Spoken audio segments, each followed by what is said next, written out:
Let's get into the ending of Stranger Things Season 5, Episode 4, which pretty much wraps up Volume 1. So if you're not familiar with how this release is going to go, let's just go over it briefly for you. Hit the subscribe button, hit the notification bell. We have theories tomorrow cooking up about what we potentially could see in Stranger Things Season 5, Volume 2. If you don't want to miss that, make sure you hit the subscribe button and notification bell. But let's talk about what exactly we just saw here. So the release date, however, is going to be, of course, we already have the first 4 episodes today, which is on Thanksgiving Eve day whenever you're watching them. Then we get the second batch of episodes on Christmas Eve day, and then we get the finale on New Year's Eve. And side note, some people might be able to watch that finale on the big screen. I'm definitely going to try and do that because I think that's the only way you can really finish this series that has just gone full on cinematic with this final season. But what exactly did we see out of this first 4 episodes, which have clearly worked to be more establishing the finale, right?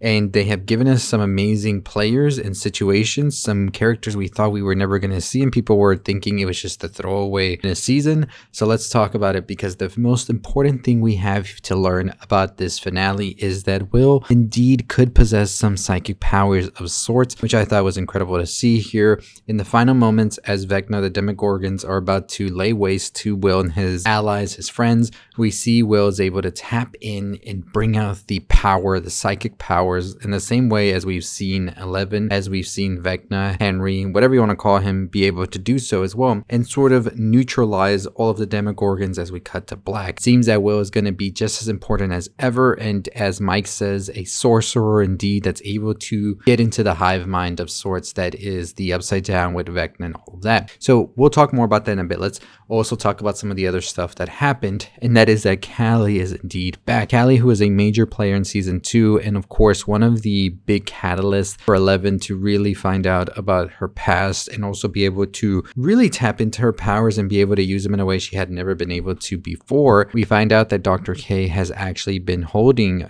Callie here alongside some of the other children, and what's going on here is we initially believed that Dr. K had Vecna and was harnessing Vecna's powers for nefarious reasons, right? But it seems that this is more Vecna wanting to get these kids all in one place. Now, the big question, however, is what are the experiments that Dr. K is running and using Callie for and everybody else, and how is Callie going to come into play here? Will she immediately team up with Eleven and ultimately take Vecna down? Are we going to have some showdown where it's Will, Callie, Eleven, maybe some other kids ultimately using their psychic abilities against Vecna?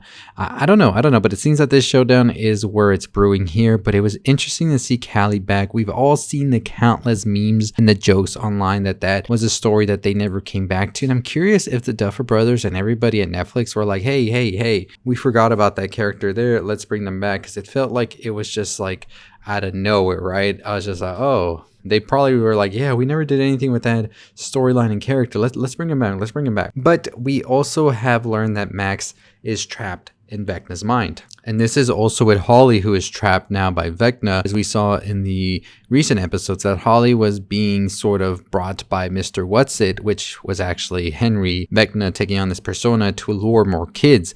As we know, Vecna wants to use the kids in Hawkins because he has a plan to reshape the world by taking those that he sees as weak and as broken. And he says that to Will as well, that in 1983, he was weak and broken. That's why he was the one he took, and ultimately is looking for more victims like this. And he's using this persona to gain the trust of the kids and promises to save them from the monsters out there. Hawkins, of course, has been a militarized zone throughout the season and throughout these last 2 years almost, that many kids are sort of maybe feeling fear and all that of the unknown, and it's easy to be sort of quote unquote seduced by this person that is going to bring them and keep them safe, as he says. And he is now trying to take as many kids as he can for this same purpose. But Max is able to sort of help Holly out throughout this season, and they are going to try and find an escape out of all of this. Max is clearly in a weird predicament now, and we're not entirely sure how this works with being inside Vecna's mind or how their escape plan will fare, but I'm pretty sure that's going to be a big plot point of Volume 2.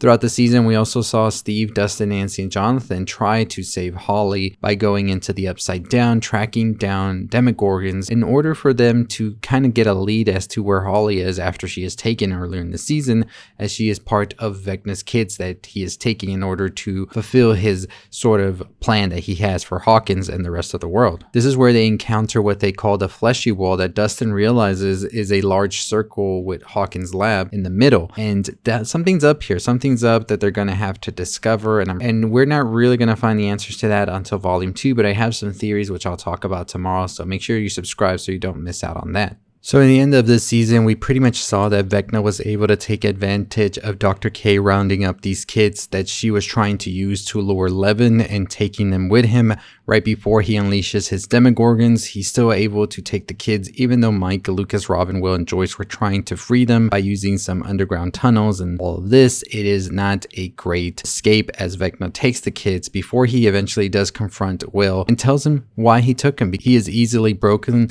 and easily reshaped, which makes him a perfect vessel, thus calling him weak and something that belongs to him, as he says. Vecna leaves, but this is not the end for Will, as we'll eventually through a montage of footage we see that he is able to tap into something, which is this hidden power that he's had. He's able to destroy all of the Demogorgons as the screen cuts to black. Pretty much by the end, we have seen that we have some of our characters in the Upside Down trying to figure out what this fleshy wall could be. This definitely is where Vecna, I believe, is hiding something that truly is his weakness and the way to destroy him, and I think it's going to be up to Dustin, Steve, and the rest of the gang to figure that out there. The whole storyline with Callie and 11 is going to be interesting to see how that's sort of addressed here, because it's been a bit since we saw Callie, and it was kind of interesting for them to bring this character back after many seasons and not really addressing it any time in the previous one, where I think they could have gone deeper into it, sort of not make it feel random. I just feel like they really saw the memes and the jokes about Callie and were like, hey, they can't laugh at us about that. But I do believe that we will see Will try to tap into these powers a little bit more with 11 and maybe make a team with Callie in order to go up against Vecna. I think Dr. K also is not going to be pleased that Vecna took the kids and see it as almost like a defeat on their part, that they were the ones that kind of served these kids up on a hot platter for Vecna to just come in and take. And I'm very curious, what is Vecna's ultimate plan here? Why does he want all these kids, and what will he do with them? So I'm going to talk about that in an episode that I will be doing tomorrow, where we'll talk theories about what Vecna's plan is, what we could see in volume 2. How will Max and Holly escape? That's going to be the big question here, as we know they are trying to take as much advantage of Vecna being sort of distracted by taking other kids so they can find a way out and eventually free everybody here. Max can come back to the world. So very, very excited. This is definitely a great volume to start off things with. Let me know your thoughts, your opinions in the comments below. So the big question was, did Will always have these powers that he's now able to use against Vecna? And I think he has always had these powers, but I think Will has always been a character that sort of has not really felt comfortable in his own skin or able to process his emotions. And I think after this season, being able to talk to Robin and being finally able to address what he feels and what he couldn't say before, he now feels comfortable in his skin and powerful, and that power is something that flows through him, and he's now able to stand up and go against this person that has sort of like victimized him and like belittled him throughout these seasons that Vecna is, and has taken away his dignity and made him feel like he was nothing. And he says, that's it, enough is enough, I'm standing up to you right now. And that's why he's able to tap into this power, and I think we'll eventually be able to go toe to toe with Vecna alongside 11, and maybe Callie's right there. Some X-Men type vibes here with these kids using their psychic powers. I'm there for it, for that finale on the big screen, so I'm definitely going to try and see that on the big screen for sure. Volume 2 I think is going to really focus more on a game plan in order to go up against Vecna. I think that they are going to realize that there's going to be a lot more like steps to it. Maybe some group has to like make it through the fleshy wall and attack what's there. Another group fights Vecna, and another group is like quarantining everything, so it just stays in one place. I think it's going to take everybody to really defeat Vecna in the end. It's not just going to be 11 on her own. It was never going to be that way, because at the end of the day, 11 has found community, she has found love, and this is what it's going to take to defeat Vecna, because Vecna is the complete opposite of all of that. So I'm excited to see how this finale goes. theories tomorrow. Stay tuned. As always, that's going to do it for me. We're on the road to 50,000 subscribers. Stay tuned for theories. Do not miss out on theories tomorrow. I will be dropping that video. So after Thanksgiving dinner or whatever you're doing tomorrow, you can just listen to that video and you can type out your theories. And we'll continue to talk more about Stranger Things throughout the week as well. So I'll probably do 2 or 3 more videos before the week ends. So I'm very excited to get into that, and tons of theories. I'm still processing everything that happened, so we definitely will be getting back into it. And as always, I'll see all of you next time. Stay safe, stay positive.